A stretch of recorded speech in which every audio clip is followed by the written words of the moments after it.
Olá pessoal, eu sou Marilana, sou nutricionista materna infantil, sou mestre e doutora em saúde da criança e do adolescente.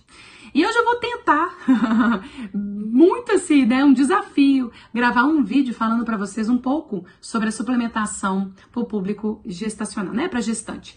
A suplementação da gestante é uma das coisas mais fundamentais que o nutricionista, ou até mesmo o profissional médico aí, deve saber.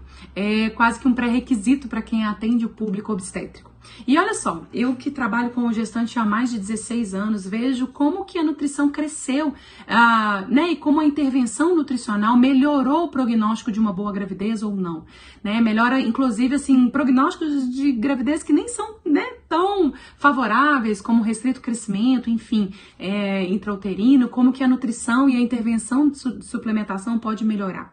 Mas hoje, o que eu quero falar um pouco para vocês nesse vídeo breve, tentarei resumir o que vale um curso aí, mas resumir aqui é uma audácia quase, mas um pouquinho de tudo que acontece na gravidez. Olha só, a própria gravidez, eu falo muito isso até no NMF, é uma das fases da mulher de maior comprometimento e vulnerabilidade biológica, orgânica, metabólica, fisiológica.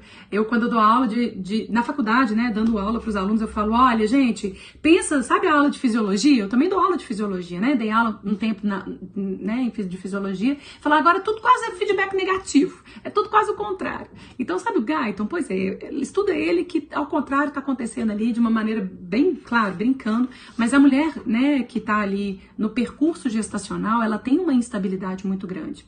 E a suplementação, quando a gente fala da suplementação, a gente tem que entender primeiro, para organizar a nossa mente, qual é o trimestre que essa gestante encontra-se.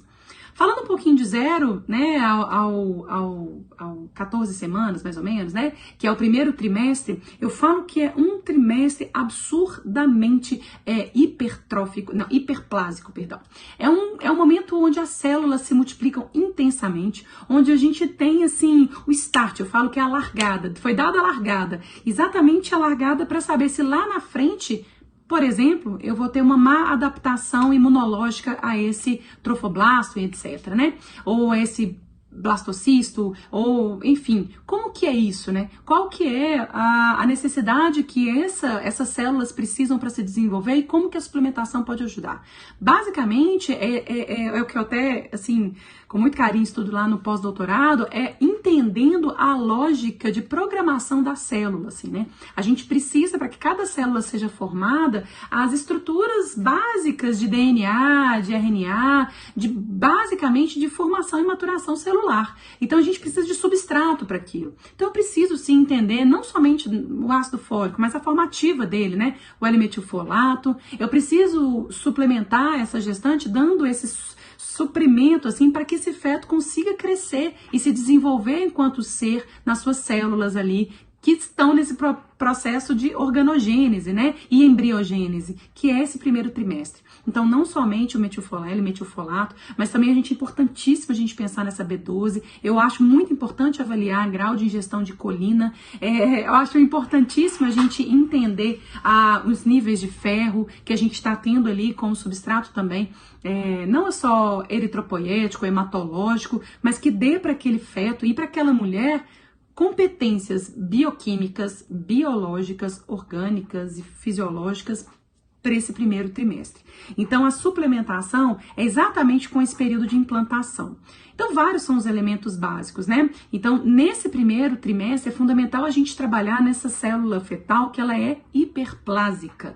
Então, é a multiplicação celular. E aí tem vários e vários outros nutrientes que a gente pode falar conforme a gente vai estudando. Outros nutrientes fundamentais, se tratando aí do segundo trimestre, onde a gente já tem um percurso pelo qual a blastogênese já está acontecendo, embriogênese, organogênese, organizando aquelas células, e a gente começa a ter uma célula um pouco mais hipertrófica, célula fetal hipertrófica, a gente precisa falar de vários elementos dietéticos que podem ser suplementados ou não. Quem vai avaliar muito se o paciente consegue consumir ou não a quantidade de nutriente essencial para aquele desenvolvimento fetal e para auxílio materno é o nutricionista, quantificando no recordatório, avaliando. Eu faço isso muito minuciosamente para eu saber por quê. Hoje a gente tem uma máxima de suplementar demais, mas é imprescindível que a gente entenda que não existem muitos estudos que concluem falando que a suplementação, ela realmente acima de necessidades diárias ou até da faixa etária de UL máxima, a gente pode ter um comprometimento ali no desenvolvimento. A gente não tem segurança para falar disso. Mas a gente pode falar muito de elementos suplementados que tem estudos que falam do benefício sobre essa dose e benefício.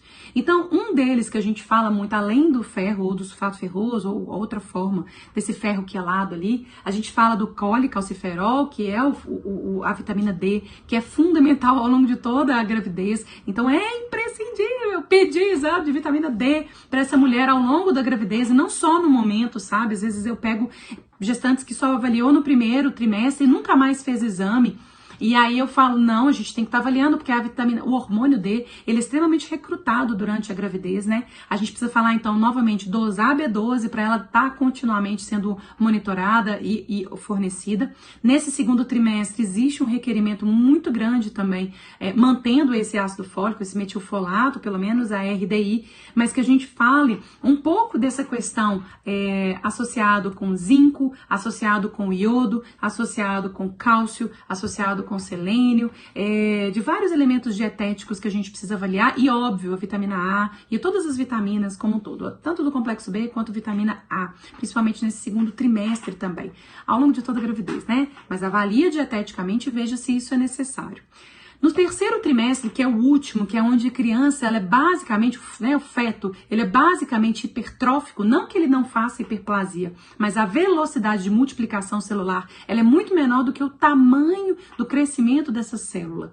Então, a hipertrofia fetal, ela acontece no último trimestre, e é uma área, gosto muito, muito, muito, além de todos esses nutrientes que eu já avaliei, manter ali mais ou menos uma compreensão de fatores que a gente fala aí para diminuir um pouco a produção de radical livre frente à velocidade de taxa metabólica basal que essa mulher aumenta. Quando a gente estuda na bioquímica, a gente vê que todo o fluxo, né, de todo o fluxograma mesmo bioquímico, né, a resposta básica é para fornecer energia, sim, ATP, e para fornecer água, H2O. E eu tenho vários elétrons que são eliminados e são captados, levados como NAD, FAD, enfim.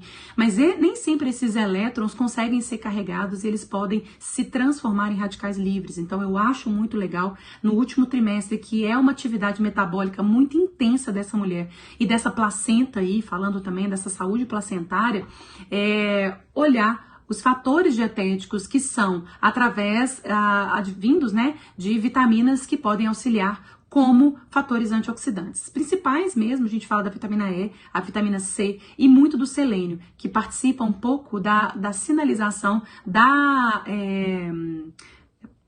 glutationa peroxidase. Então a gente precisa de entender se isso está bem dieteticamente e, se necessário, a gente pode tanto dosar ou até intervir com a suplementação. Gosto sim da suplementação polivitamínica, polimineral, mas individualizada. Nada contra essas marcas que auxiliam e tal, mas eu acho que a individualização ainda é o segredo da clínica, onde a gente singulariza cada gestante que a gente acompanha.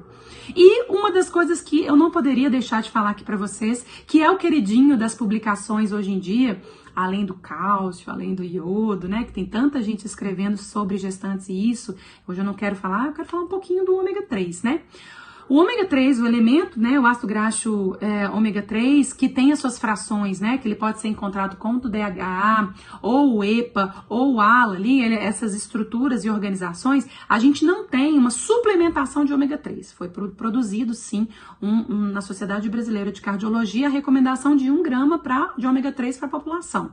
Mas se tratando de publicações referentes ao público obstétrico ou até pediátrico, a publicação que a gente tem mais fidedigna mesmo é a publicação, deixa eu até achar o órgão aqui que fala, é a publicação da Associação Brasileira de Nutrologia. Então, a Associação Brasileira de Nutrologia, no seu primeiro consenso brasileiro em 2014, trouxe pra gente vamos dizer assim, um protocolo, porque até então tem vários estudos que a gente estava meio tateando e trabalhando com uma dosagem média de 200 miligramas de DHA, é uma fração do ômega 3, ao dia para gestantes, lactantes, lactentes e até crianças, né, independente da dieta. E aí, o ideal que eu vejo vários estudos é trabalhar de 200 até 400 miligramas de DHA. Aí você fala, Mari, mas a cápsula vem 1 grama. E o que é que tem lá? O EPA também é fundamental. A gente não pode deixar de lado o EPA, não. Então, para uma cápsula, às vezes, para fechar uma cápsula ali de 1 grama, se utiliza uma quantidade de DHA e o restante se completa, às vezes, né, com EPA e mix de tocoferol, que também é bacana o veículo ali. Então, tudo bem, pode ser utilizado. Existem também várias, nossa, isso aí tem um treta na literatura, mas a gente sabe que a quantidade de DHA que eu precisava, porque o próprio DHA ele tem a função de inibir um pouco essa agregação plaquetária e que para algumas pacientes que apresentam se alterar, né, um quadro de pré-eclâmpsia, então em uso de AS, o protocolo de AS é até 36 semanas. Existe, eu já vi vários manejos, né, manter o DHA até 36 semanas ou não manter e etc. Para todas as gestantes não tem problema nenhum. Alguns estudos têm sugerido que também para as mulheres que são, né, apresentam pré-eclâmpsia, pode manter o DHA nessa dosagem de 200 a 400 miligramas, que isso é muito pouco, para que a gente tenha um impacto muito grande, né, frente ao pós-parto e um quadro hemorrágico, enfim. Então, é possível manter. Né? Eu sou meio conservadora e enquanto eu não tiver uma resolução, seja das entidades internacionais, COD, ou seja da Febrasgo, ou seja, né, alguma seriedade, talvez, ou hoje pode ser que eu mude esse vídeo aí, no próximo vídeo que eu faço, mas hoje, 2021, eu mantenho até 36 semanas para gestantes com quadro de pré-eclâmpsia, obesas, que têm comorbidades, né? Eu já tive quadros complicados aí no pós-parto.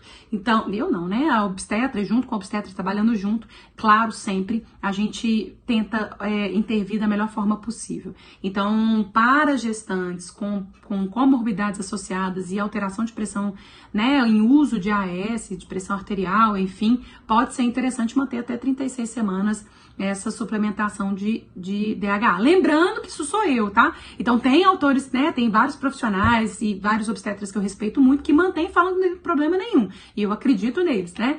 Mas eu ainda tô esperando uma publicação oficial aí que a gente, se Deus quiser, ainda vem aí pra gente, tá bom?